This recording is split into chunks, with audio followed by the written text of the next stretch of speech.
Trumps ir mainījis savu nostāju par Izraēlu, vai vēl svarīgāk par savām paša politikām. Kāpēc viņš ir aizliedzis Izraēlai iepazīties ar tā saprašanās memoranda detaļām, ko it kā paredzēts parakstīt ceremonijā piektdien Šveicē? Paklausīsimies, kā viceprezidents J.D. Vance to izskaidroja. Kāpēc mēs visi nevaram redzēt saprašanās memorandu jau tagad? Iemesls, kāpēc mēs to vēl neesam publiskojuši, ir tas, ka notiek dažas delikātas diplomātiskas lietas, kurās ir iesaistīti irāņi, un ne tikai irāņi, bet arī daži mūsu starpnieki. Pakistānieši un katarieši ir lūguši mums visu izkārtot pareizā secībā. Godīgi sakot, es to pilnībā nesaprotu, bet arābu un musulmaņu pasaulē pastāv zināmas jūtības, uz kurām mēs cenšamies reaģēt. Vai būtībā tam tiešām ir nozīme, vai vienošanās tiek publiskota trešdienā vai piekdienā? Nē, tieši tāpēc mēs to tik ļoti neesam uzsvēruši, jo teksts būs pieejams vēlākais piekdien. Labi, Mark, es zinu, ka tu esi pats lielais diplomāts un viss pārējais. Kā tu šo izlīdzināsi? Un tu man pastāsti, kādas ir Arābu, Irānas, Pakistānas un Kataras jūtības. Tu man pastāsti, ko tas nozīmē. Tā kā man nav ne jausmas, ko tas nozīmē, bet man tev ir teorija. Es zinu, ka liela daļa diplomātijas vienmēr notiek aizkulisēs. Lai diplomāti izdotos un viss būtu kārtībā, viss jādara klusi. Un tikai tad, kad ir panākt vienošanās, to dara publisku. Jo, ja kaut ko padara publisku, pirms vienošanās, var iznīcināt iespēju panākt šo vienošanos. Un tāpēc es saprotu no tā, mana interpretācija ir tāda, ka viss vēl nav 100% atrisināts. Varbūt viņi ir tuvu, bet tas ir kā būt mazliet stāvoklī, vai nu esi vai neesi, vai ne? Un tāpēc mans pieņēmums no tās atbildes, ko saņēmām no viceprezidenta, ir tāds, ka ne viss vēl ir galīgi saskaņots. Un tāpēc nekas netiks publiskots līdz brīdim, kad viss būs galīgi noformēts. Es domāju, kāda ir milzīgā atšķirība starp paziņošanu šodien, trešdienā vai piekdienā? Nav nekādas lielas atšķirības. Kas tas ir? Viena diena šur vai tur. Tas nav svarīgi. Tas var būt svarīgi tikai tad, ja priekšlaicīga atklāšana nozīmē atklāt atšķirības, kas joprojām pastāv dokumentā. Labi, tātad pirmkārt, acīm redzot, prezidents Trumps elektroniski parakstīja šo vienošanos. Un ja tas nav noticis, detaļas nav izstrādātas un pabeigtas, tad kurš parakstīja šos elektroniskos dokumentus? Labi, tas ir pirmkārt. Otrakārt, tas ir pilnīgi pareizi. Šī vienošanās, par kuru jūs teicāt, ziniet, kaut kas varētu apdraudēt šo vienošanos. Tā ir ļauna vienošanās. Jebkura vienošanās, ko jūs slēdzat ar Irānas Islāma Republiku, ir slikta, jo tā viņiem dod vēl 60 dienas un tā tālāk. Kamēr viņi joprojām apšauda kuģus Hormuza šaurumā, Hezbollah joprojām apšauda Izraēlas aizsardzības spēku karavīrus Libānā un mērķē uz Izraēlas robežu. Atvainojiet, jūs zinat, kāpēc viņi nevēlās to publiskot? Jo ikreiz, kad noplūst informācija par kaut ko, kas varētu būt šajā vienošanās, visi cilvēki Trumpa administrācijā un republikāņi Amerikā, kur ir Marko Rubio pusē, nevis J.D. Vance pusē. Un visi izraēlieši saka, ka tas ir sašutinoši. Jūs nevarat noslēgt šādu vienošanos vai jebkādu vienošanos. Un tas ļauj režīmam iegūt naudu un atjaunoties. Un arī es zinu, ka viņš saka, ka viss ir pārbaudāms.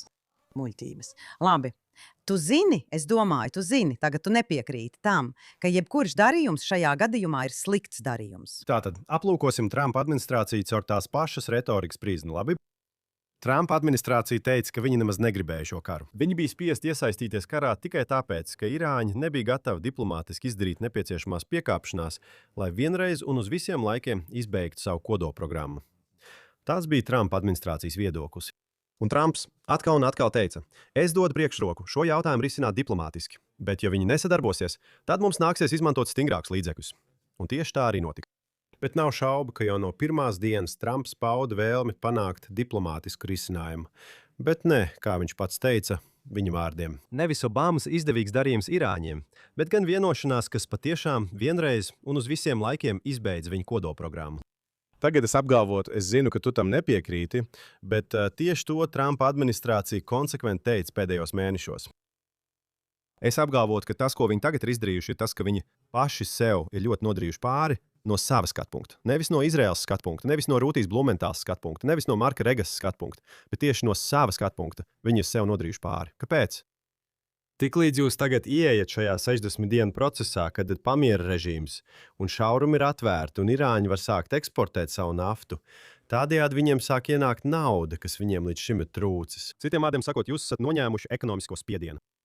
Un ja būs kāda veida atvieglojumi sankcijās vai kaut kas saistībā ar naudas atbrīvošanu, tātad jūs samazināt ekonomisko spiedienu uz viņiem. Jūs esat samazinājuši arī militāro spiedienu, jo viņi ir pamierā, vai ne? Tad kāpēc jūs domājat, ka viņi tagad piekāpsies? Vienīgā iespēja, ka viņi piekāpsies, bija tad, ja jūs turpinātu uz viņiem izdarīt spiedienu. Un samazinot spiedienu, es domāju, ka iespēja panākt labu rezultātu ir daudz mazāka. Vēl pēdējais punkts par šo jautājumu, ne? Un Trumps un pat Vance ir teikuši ko līdzīgu. Viņi teica, ka sākumā viņi neko nesaņems. Viņi saņems sankciju atvieglojumus un tam līdzīgi tikai pēc tam, kad būs faktiski izpildījuši to, kas viņiem jāizpild. Citiem vārdiem sakot, viņiem ir jārīkojas pirms viņi saņem jebkādus ekonomiskos ieguvumus. Un mēs vienmēr varam atgriezties pie kara. Vai amerikāņi izvestīs savus spēkus? Vai viņi paturēs savus spēkus tuvajos austrumos, gatavībā, lai būtu gatavi rīkoties, ja Irāņi sāks blēdīties? Tātad divas lietas. Ja mēs iesim šajā 60 dienu procesā, un man šķiet, ka tas gandrīz jau ir izlemts, ja mēs iesim šajā 60 dienu procesā, pirmkārt, vai amerikāņi tiešām ļauj līdzekļus novirzīt Irāņiem, atvieglojot sankcijas, atbrīvojot iesaldēto naudu un tā tālāk? Un vai amerikāņu karavīri tur būs gatavībā, bruņoti un gatavi rīkoties? Jo, ja jūs to nedarat, ziniet, ja jūs viņiem dodat to, ko viņi vēlas ekonomiski, un aizvedat prom savus spēkus, nav nekāda izredze, ka būs laba vienošanās. Labi, vispirms parunāsim par ekonomiku. Mēs visi zinām, ka Amerikas sabiedrība, un ne tikai Amerikas sabiedrība, bet arī globālā ekonomika tika smagi ietekmēta Irānas, atkal, Islāma republikas dēļ. Man nepatīk teikt Irāna, jo Irānas tauta nav pelnījusi tikt pielīdzināta tiem ļaunajiem iebiedētājiem. Labi. Islāma republika turēja pasauli ķilniekos, sagrābjot Hormuza šaurumu. Un tagad atkal visi pretkara cilvēki, un tas attiecās gan uz demokrātiem, gan uz woke labējiem republikāņiem, saka. Tātad tagad, ja jūs atverat Hormuza šaurumu, tad varējāt arī nemaz nesākt karu, jo Hormuza šaurums jau sākumā bija atvērts, vai ne? Tagad mēs saprotam, ka globālā ekonomika ir problēma, un tā ir nopietna problēma, pamatota problēma. Bet lūk, kā ir. Šis ekonomiskais spiediens, ja jūs esat kāds, kurš apsūdz tādus cilvēkus kā mani par kara kurināšanu un tam līdzīgi, ziniet, mani tas īsti neuztrauc. Un tad jūs noteikti atbalstītu ekonomisko spiedienu vairāk nekā militāro spiedienu. Jūs sakāt, klausieties, tas darbojas, un tas tiešām darbojās. Tas tiešām spieda to režīmu. Bet ir vēl kas. Bet atkal, tad amerikāņi ir dusmīgi, ka viņu degvielas cenas pie sūkņa pieauga. Tātad atkal, es to jau esmu teikusi iepriekš. Labi, es saprotu, bet tas nozīmē, ka viņi neredz lielāko ainu, jo tas nav tikai par kodolieročiem. Jā, tev ir taisnība. Trumps vienmēr ir teicis, ka viņiem nevar būt kodolieroči, bet lūk, kas ir. Viņš arī teica Irānas tautai, ka palīdzība ir ceļā. Viņš arī iesaistījās karā, kas bija ļoti taisnīgs karš. Un viņš kopā ar Izraēlu un Amerikas Savienotajām valstīm veica divas lielas operācijas, kas bija ārkārtīgi veiksmīgas.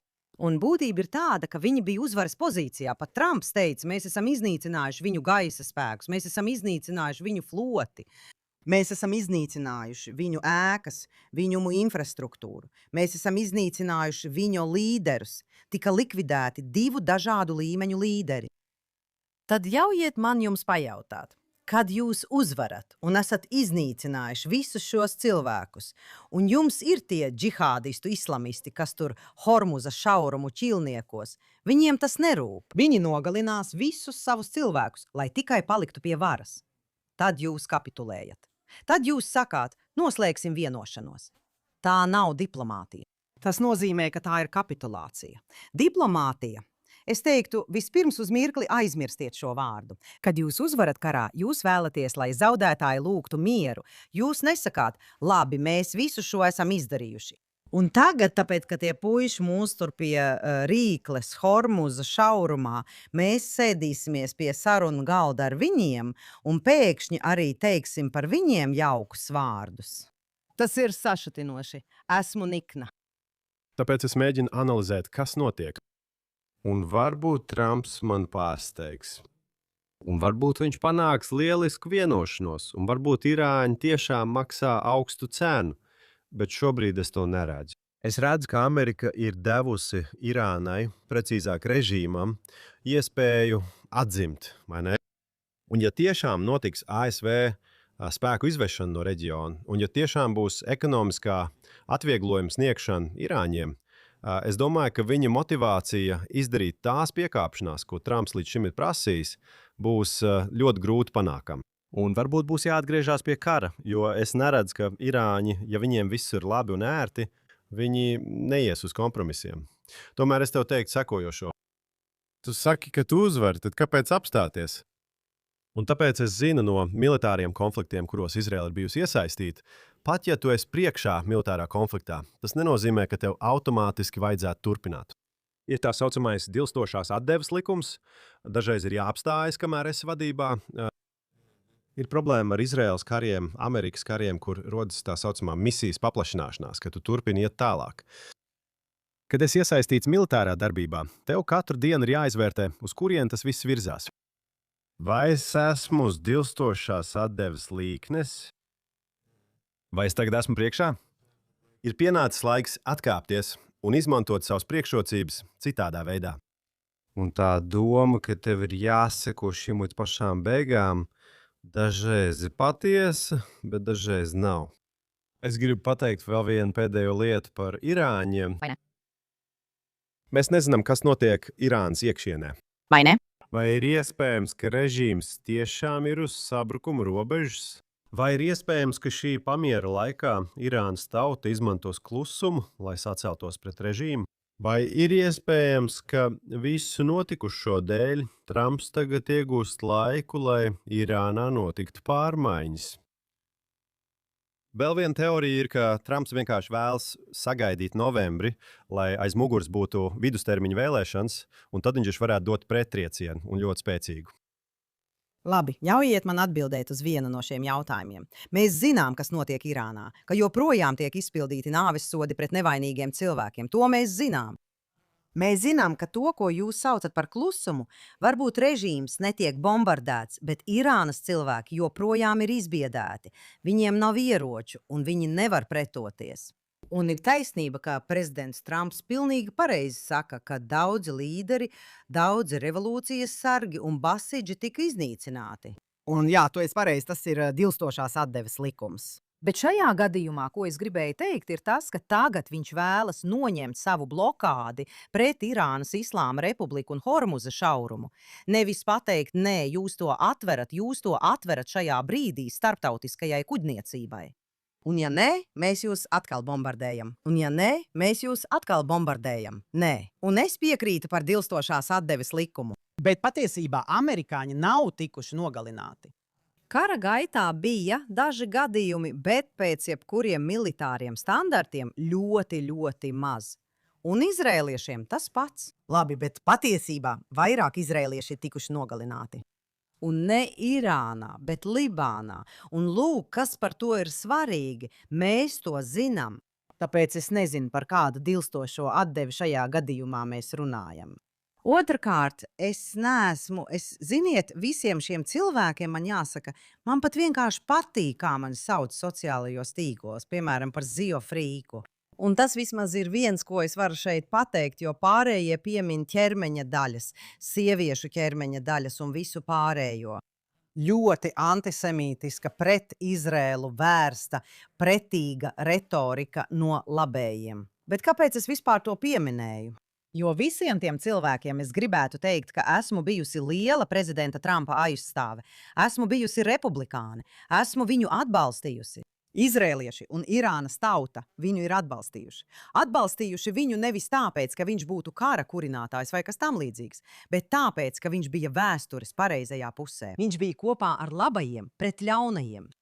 Un tagad pēkšņi viņš maina savu politiku. Un tieši tāpēc pēkšņi J.D. Vance ir priekšplānā un ļoti neveiksmīgi pārdod šo darījumu, starp citu, atšķirībā no Marko Rubio, kurš ilgu laiku šķita esam Trumpa labvēlībā.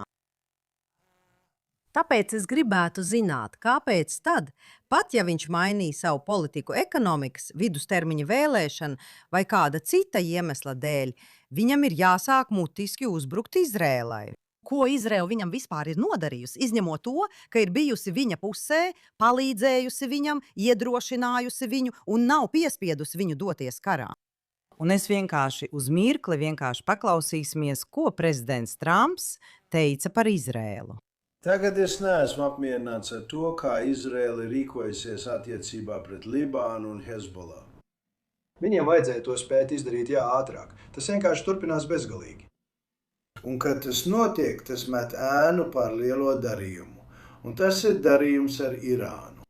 Es jums pateikšu tā. Izraela cīnās ar Hezbollah pārāk ilgi, un pārāk daudz cilvēku tiek nogalināti. Un jums nav jānojauc veselu daudzdzīvokļu māju katru reizi, kad jūs meklējat kādu, jo tajās mājās dzīvo daudz cilvēku, un ne visi no viņiem ir Hezbollah kaujinieki. To es jums varu pateikt. Un es ieteicu Izraēlai ļaut Sīrijai tikt galā ar Hezbollah.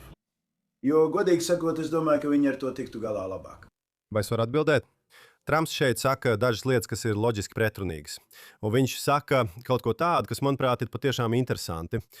Par loģiski pretrunīgo viņš saka, ziniet, karš ar Hezbollah ir ieildzis pārāk ilgi, un Izrēlai vajadzētu to mazināt. Bet, ja viņš sūdzās, ka karš ieilgst pārāk ilgi, Izrēlai nevajadzētu mazināt. Izrēlai vajadzētu pastiprināt darbību, un mums tas būtu jāpabeidz, vai ne? Un es domāju, ka tas ir ļoti patiesas apgalvojums.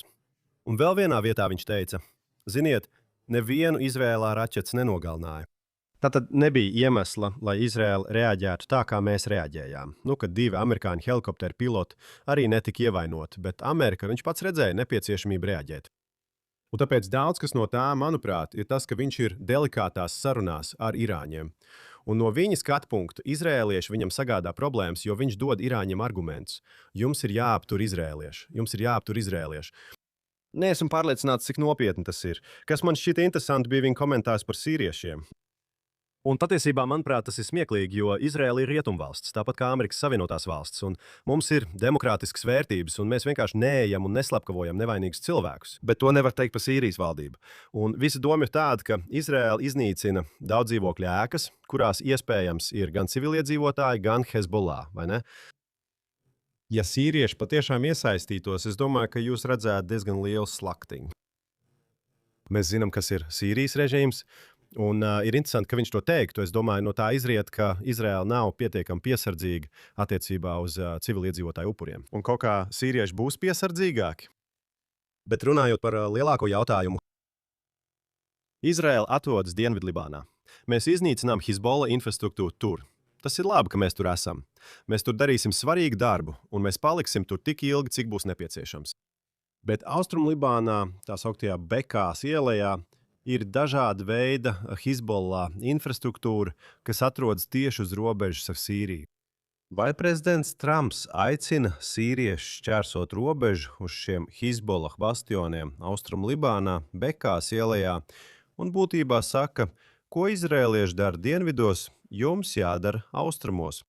Nezinu, vai tieši to viņš saka, bet man jums jāpasaka viena lieta. Es zinu, ka viņam patīk slavēt diktators un ļaunus līderus un visu pārējo. Un šāreiz domāju, kungs, ISIS Al-Qaida, kurš it kā ir labojies, viņš ietu uz Libānu un nocirstu galvu katram kristietim, ko satiktu. Ļoti jauki, Trump. Liels paldies! Bet tas pat nav galvenais. Mana problēma ar viņu ir tāda, kā viņš uzdrīkstas teikt, ka mēs nogalinām pārāk daudz cilvēku un vienkārši sagraujam daudzdzīvokļu ēkas, kur nav tikai Hezbollah. Kā viņš uzdrīkstas? Mēs brīdinam civiliedzīvotājus, lai viņi atkāptos. Mēs veicam tik precīzus triecienus. Tas bija taisnība arī Gazā. Tas attiecas uz mūsu kara darbību. To ir teicis katrs kara eksperts. Neviens neveic kaujas pilsētvidē tik ētiski kā mēs, pat uz sava rēķina. Un vai drīkstu vienkārši to pateikt? Izraels vēstnieks Amerikas Savienotajās valstīs Jehiels Leiders, kurš zaudēja savu dēlu Gazas karā, viņš ļoti apvainojas, kad kāds to piemin. Jo, kā viņš teica, ja Izraela cīnītos bez izšķirības un vienkārši gāztu ēkas meklējot kādu, viņa dēls šodien būtu dzīvs. Un tā ir taisnība. Un, starp citu, šobrīd Libānā Izraels valdība ir ļoti piesardzīga, lai neiekristu Trumpa nežēlastībā. Karavīriem, IDF karavīriem Dienvidlibānā ir dots rīkojums būt piesardzīgiem, atkāpties un uzmanīties, un viņi to arī dara. Un tas padara viņus par vieglu mērķi, jo Hezbollah nav pārtraukusi apšaudi. Un ļaujiet man pateikt, ja šajā vienošanās saskaņā ar visiem ļaunajiem spēkiem, kas izdara spiedienu uz Trumpa administrāciju, ja šajā vienošanās tur ir teikts, ka viņi parakstīs tikai tad, ja uz visām frontēm tiks pārtraukta uguns un Izrēlai būs jāevakuējas no Libānas. Droši vien par to viņš arī uztraucas. Un ja tas ir minēts saprašanās memorandā, lai Dievs mums palīdz. Un otrkārt, mēs zinām, ka tieši to Islāma Republika prasīs jebkurā galīgajā vienošanās variantā. Un mans pēdējais punkts, pirms es nodošu vārdu jums, ir šāds. Visiem tiem, kas domā, ka Izrēla vēlas, lai amerikāņu karavīri mirst vai kaut kas tam līdzīgs, tas ir absurdi. Un es saku Izrēlai, ja mums būs jārīkojas vieniem pašiem, mēs to arī darīsim. Un ne tikai Libānā, mums iespējams nāksies uzbrukt Irānai pašiem, ko mēs, starp citu, jau izdarījām. Mūsu gaisa spēki, kā pat ASV piloti saka, mūsu gaisa spēki ir nepārspējami. Un ja mums tas būs jādara, ja mums būs jāiet tur iekšā un jācīnās ar viņiem un jāuzvar Irāna pašiem, kamēr mēs arī cīnāmies ar Hezbollah, es nezinu, mums iespējams tas būs jādara. Un ja mums tas būs jādara, mēs to izdarīsim. Tā kā es piekrītu tam, ko jūs tikko teicāt, bet man tomēr nepatika, ka jūs nosaucāt mūsu karavīrus Dienvidlibānā par viegliem mērķiem. Es tam nepiekrītu. Viņi ir kaujas karavīri sarežģītā apvidū. Viņi cīnās smagi, viņi tur vēršās pret Hezbollah infrastruktūru, viņi aizsargā sevi un pilda savu uzdevumu. Viņi aizsargā Izraēlas iedzīvotājus, īpaši tos ziemeļu kopienās, kuri ir tik daudz cietuši. Viņi ir kaujas karavīri kaujas zonā. Diemžēl daži tiek ievainoti un daži tiek nogalināti. Bet viņi nav viegls mērķis. Viņi cīnās par mūsu valsti, par mūsu tautu. Un es nedomāju, ka viņi ir tādā situācijā. Un neviena Izraēlas valdība viņus neliks tādā situācijā, kurā viņi nevarētu sevi aizstāvēt pret Hezbollah uzbrukumiem. Es vēlos virzīties uz priekšu. Vienu sekundi pirms tu virzies uz priekšu, es tev ļaušu. Ir ziņojumi no karavīriem, ka kopš saprašanās memoranda izziņošanas šiem karavīriem viņu komandieri ir teikuši: nedariet neko. Pat nešaujiet, līdz saņemat atļauju. Tā ir taisnība. Jūs nevarat vienkārši, varbūt ir bijuši ierobežojumi. Nē, viņi tiek ierobežoti tā, kā iepriekš netika. Jā, mūsu gaisa spēki joprojām veic triecienus. Es tev saku, Mark, ir ziņojumi, kas nāk tieši no karavīriem frontē, ka pavēles ir mainījušās kopš saprašanās memoranda parakstīšanas. Es nezinu, vai tas ir taisnība, bet pat ja tā ir, saukt Izraēlas karavīrus kaujā par viegliem mērķiem nav pareizi.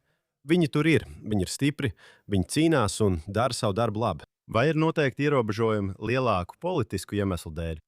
Es domāju, ka ir, un šeit es vēlos pievērsties jautājumam, par kuru jūs runājāt. Tu teikts, ka Libānā būs pamieris visā 60 dienu periodā. Un varbūt tas ir viens no iemesliem, kāpēc amerikāņi nevēlas, lai šāda valoda būtu publiski pieejama.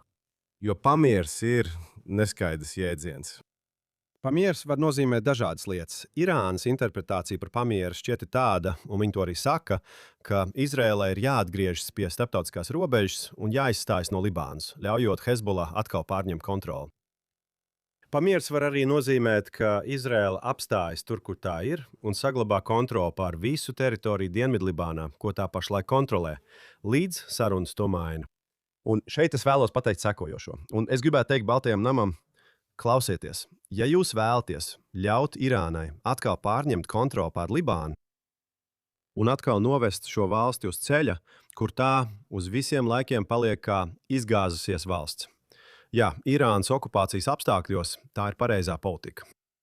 Visa amerikāņu piepūle pēdējo mēnešu laikā ir bijusi vērsta uz to, lai Libāna un Izraēla sāktu sarunas savā starpā, un mēs to arī esam darījuši.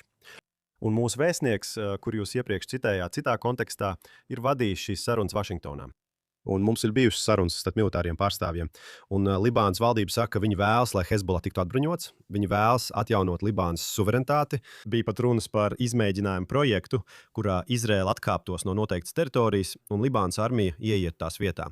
Un daudz cilvēku bija skeptiski, vai tas vispār darbosies. Bet notiek nopietnas diskusijas par to, kā uzlabot attiecības starp Izraēlu un Libānu. Libāna, kas līdz šim bijusi Irānas okupēta teritorija, ar Hezbollah starpniecību Jā, ka mēs kaut kā mainām šo dinamiku. Ja jūs piespiežat Izraēlu vienpusēji atkāpties, jūs ne tikai apdraudat Izraēlu, jā, bet arī izmetat jebkādu iespēju uzlabot nākotni Libānas tautai. Tagad teiksim skaidri. Libānas kristieši. Libānas kristieši ir noguruši no Hezbollah. Libānas sunīti musulmaņi ir noguruši no Hezbollah. Libānas drūzi ir noguruši no Hezbollah. Tā ir lielākā daļa Libānas iedzīvotāju, pat šīītu kopienā, kas līdz šim ir bijusi Hezbollah tradicionālā atbalsta bāze. Aizvien vairāk plaisu Hezbollah atbalstā. Pat viņa paša cilvēki jautā, Hezbollah, ko jūs darāt? Kas tā ir par karu? Kāpēc jūs ievelkat mūs šajā karā ar Izraēlu svešas valsts dēļ? Un šī svešā valsts, protams, ir Irāna. Un tāpēc Libānā ir dinamika, kas nav bez problēmām. Es nesaku, ka rīt viss būs lieliski, jā, bet tur ir pozitīva dinamika, ir virzība pareizā lēmuma pieņemšanā. Ja Amerika piekrīt Irānas interpretācijai par pamieru, tas nozīmē, ka Izraēlai ir jāatkāpjas, tad viss tas tiek izmests zem riteņiem. Tā ir kļūda Izraēlai, tā ir kļūda Amerikas Savienotajām valstīm, tā ir kļūda Libānai. Pilnīgi noteikti. Labi, tad parunāsim uz brīdi par visu šo un par pieņēmumu, kā saka visā politiskajā spektrā, ka Trumps daļēji to dara dēļ starpvēlēšanām novembrī, vai ne?